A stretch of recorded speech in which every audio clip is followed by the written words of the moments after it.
All right, what is up, everybody? Welcome into today's edition of In the Game. I am your host, Hustle, and as always, we're going to be diving into the NFT gaming landscape and markets today, as we saw a pretty big announcement today coming out of Limit Break, as we see Gabriel from Limit Break and DigiDaigaku here announcing that their Super Bowl ad will feature the first ever live free mint on a television commercial. And we're talking about a Super Bowl advertisement, guys, like 50 million plus eyes and tens of millions online for this opportunity. This is going to be phenomenal. I'm going to talk about the mass adoption potential and then just kind of update on what's going on in the markets and my current thesis. Not much has changed, but we'll give a market update as well. If you enjoy the content and get value out of this video, and if you are bullish on the future of NFT gaming, just like I am, like the video and subscribe down below for daily shows here on Banter, as well as shout out to our sponsors quickly. Animoca Brands, the biggest Web3 gaming company in the world. Myria, one of the leading Web3 gaming studios and L2 solutions. Unix, one of the leading infrastructures in all of GameFi.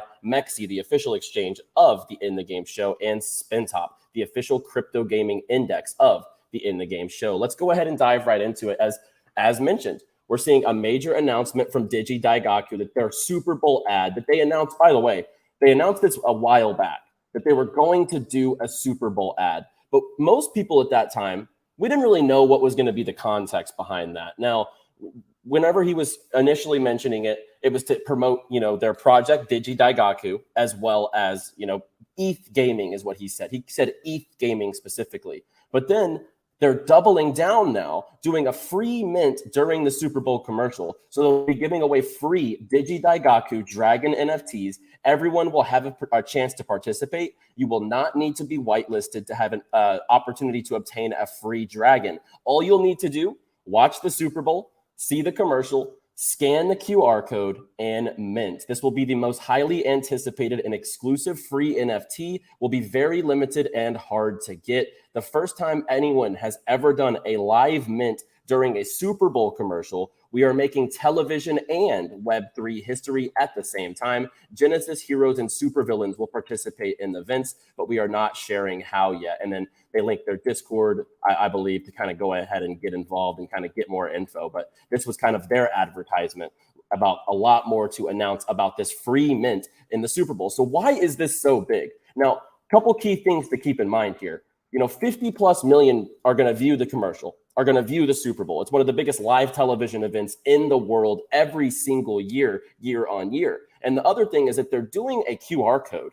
And the QR code infamously, remember last year, the Coinbase commercial that was the QR code that was changing colors and bouncing around the screen like the old school desktops, which you would wait to hit the corner of the screen, like you would just really wait and everyone would get excited when it finally hits the corner. It was like kind of a similar ad with a QR code. And the results that they got were tremendous. Over 20 million people over the span of 1 minute in time visited Coinbase's landing page following the QR code ad during the Super Bowl. The volume was more than 6 times higher the previous traffic on Coinbase and resulted in the company's app crashing temporarily. And Limit Break, they raised a ton of funding this last summer going in. And it was really a stealth launch, as they called it. They're building a lot of things under the scenes, but what they're doing so far with DigiDaigaku is super impressive. And I think that this really does have so much mass adoption potential to just get people's eyes on the industry, get people's eyes on the fact that this isn't a scam.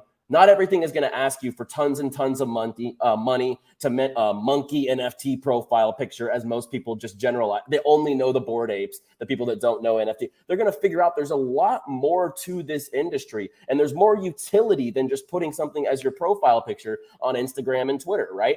NFT gaming, NFTs right now, the best utility is gaming skins, assets, attachments, weapons, anything like that. Those are the NFTs. Those are the value-driven propositions. Real businesses like Starbucks with their loyalty program that they're implementing with Polygon, right?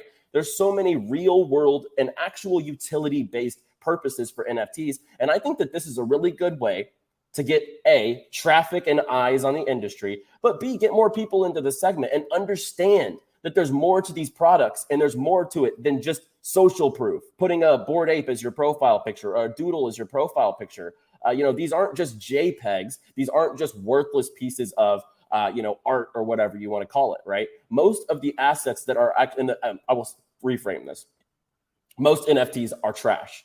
But it's just like all of crypto. Most crypto tokens are trash. But the quality projects, the top of the line, top tier, bringing utility, bringing value to their holders consistently. DigiDaigaku and Limit Break are just getting started. And I think with this free Super Bowl mint, we could literally see millions and millions of new users into not only Web3 NFTs, but NFT gaming, which we obviously cover here every single week and every single show on the In the Game show here on Banter, because we are bullish that the fact that gaming in the future is going to be one of the biggest segments in not only Web3 technology, but I just think overall, we're going to see Epic Games put NFTs in their games. We're going to see Steam integrate some sort of Steam wallet, an Epic Games wallet. This is eventually going to happen with the biggest brands in the world. And I think stuff like this is just the first breadcrumbs.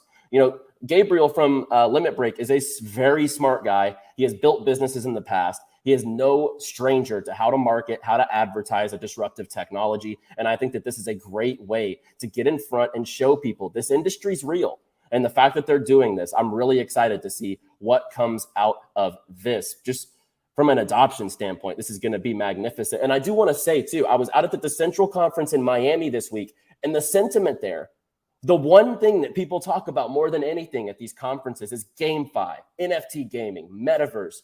This industry is going to absolutely blow up. And talking to people in the industry, whether it's an investor, a builder, a creator, whatever it is, the whole sentiment on it is that gaming will be the most disruptive segment out of crypto, because NFT gaming can break into the lives of a 12-year-old. 12-year-olds ask their parents for their credit card to buy map packs, Fortnite skins, battle passes. The tide will change, and there will be a monetizable aspect to your time and your talent inside these games that breaks the barriers of esports athletes and top tier players and content creators being the only people that can monetize their gaming experience. NFTs brings that to the whole table for the people that actually grind, put time, and want to monetize their time and effort. So the sentiment on NFT gaming is super high, even though we're in a bear market. We've seen $7 billion coming into the industry over the first 3 quarters of the year. We'll see what the full year numbers are after the end of December here, but I think those will be very, very stout numbers. And I bet the Q4 investments will be a little lower due to the FTX saga. I think that probably the money hasn't been as liquid this quarter as opposed to the first 3 quarters of the year, but that's just my opinion. And then looking at the markets, anytime Powell talks about rates, we always see some sort of a jolt, whether it's up or down. But it's always temporary, guys. What has changed in the macro sentiment? What has changed in the fact that overall the S&P hasn't bottomed, real estate hasn't crashed, traditional markets, the debt crisis is still there, the bubble hasn't popped. And I think that we're going to see a lot lower prices, just truly. And my sentiment hasn't changed. I've definitely been a bear for quite a while, but there's no problem with that, guys. I say it all the time. There's a position in having no position. That is a position. And conservation of your capital is just as important as growing your capital. And your capital could be decaying if you have gotten into these projects or gotten into the wrong projects at the wrong time. So I've been preaching on the show, stack up stable coins, be ready to go.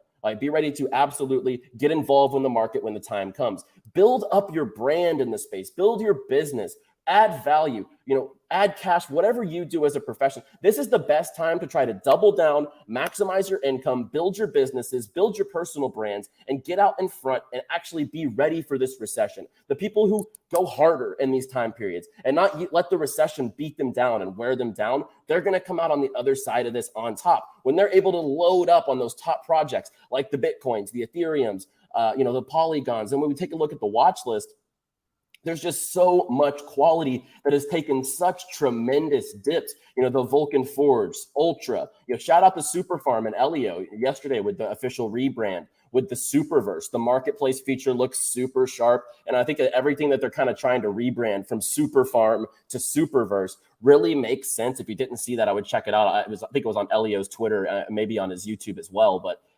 everything that they kind of shared regarding the rebrand from Superfarm DAO to SuperVerse DAO really makes sense to me. And I think it's, round of applause, because a lot of people have asked me about an update on Superfarm. They've been radio silent, and now it makes sense. They're coming up with a rebrand, and they're really going to push forward in a little bit different ways, but still under the same niche. And like I said, their marketplace feature looked really, really solid from the things that I saw. And overall, guys, as mentioned, my market sentiment hasn't changed. I'm not out here actively buying anything at this moment in time. I think at best, we still have, and this is at best, I'm saying like 6 to 12 months, I think we still have.